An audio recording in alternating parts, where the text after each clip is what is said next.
Today, we're diving deep into the world of flossing, literally in between those pearly whites of yours. So get your floss ready, because by the end of this video, you'll be flossing like a superstar. Superstar! One question I get a lot from my patients is, how much floss am I supposed to use? The answer is simple.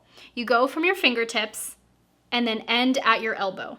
That's about 18 inches. The next question I get is, how are you supposed to hold it? Start at one end of the floss. Wrap it around your middle finger, and you're overlapping it as you're wrapping it, but not too tight to cut the circulation off.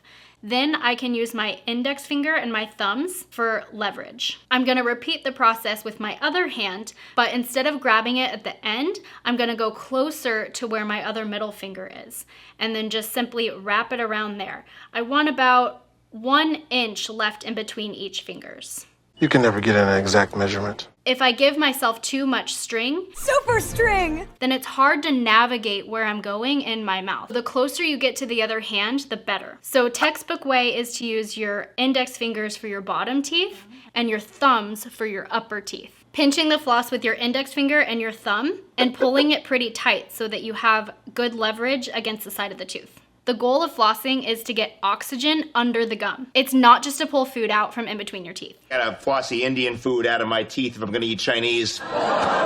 Now let's get into where to actually start when flossing your mouth. It doesn't really matter as long as you're consistent. I always start in the same area to make it simple and easy. So when I start on my upper left, I'm gonna get it all the way in the very back. But if I open as wide as I can, I'm not gonna be able to fit my fingers all the way in the back. I can put my whole fist in my mouth. Wanna see? So what I'm gonna do is shift my lower jaw, not my whole face, just my lower jaw towards that side that I'm working on, allowing me to get all the way in the very back behind the last tooth. It's crucial to note that you wanna go all the way under the gum in order to kill the bacteria. They're bacteria traps. Real quick, if you're getting value out of this video, can you let me know by hitting the like and subscribe button? And if you have any questions, let me know in the comments below and I'd be happy to answer them for you. Now moving forward, to get along the front teeth, I like to wrap around my index finger. So I'm gonna use both my middle fingers to adapt the floss closely to the teeth. So now that I'm closer to the front and it's easier to see in the camera, I'll show you C-shape flossing. Wrap the floss around the side of the tooth, and then it makes a C shape with the floss. Before you come out, you wanna go over that pink triangle of gum tissue and go to the next tooth. You're kind of going down one side and out the other. This is why I love string floss so much, because the floss picks, you only get that much floss and it's hard to wrap it around the side of the tooth. Whereas the string floss, you get a lot more and you can really wrap it around the entire tooth when you're flossing. As I'm going along in between each tooth, I'm raveling and unraveling. Raveling and unraveling. Raveling and unraveling. Going along the end of the string until I get to the very end. This is to make sure that you're not using the same piece of floss in between each tooth, because that's just gross. And you don't want to reintroduce the old bacteria into the new pocket. So now moving to the other side of my mouth, I'm going to rotate my hands so my right hand is on top of my left hand when flossing my lower left side, like this. When you're finishing up, make sure you don't forget the back of the very last tooth. Now, textbook also says go up and down 2 to 3 times on each tooth. Realistically, most people don't have that much time in their day.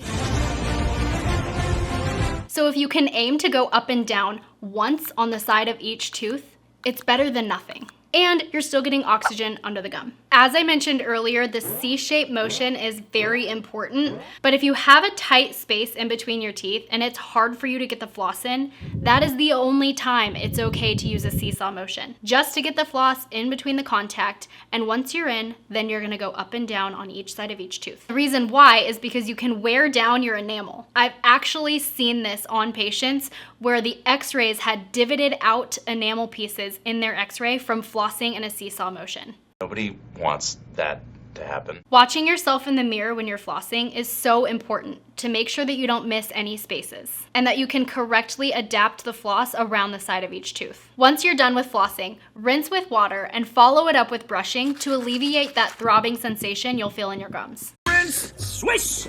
Flossing isn't something you're gonna be excited to do. You have to force yourself to do it. Pick a day, pick a time, get consistent with that. Ideally, you want to be at 4 to 5 times a week to notice less bleeding. To continue your journey towards a happier, healthy smile, watch this next video here.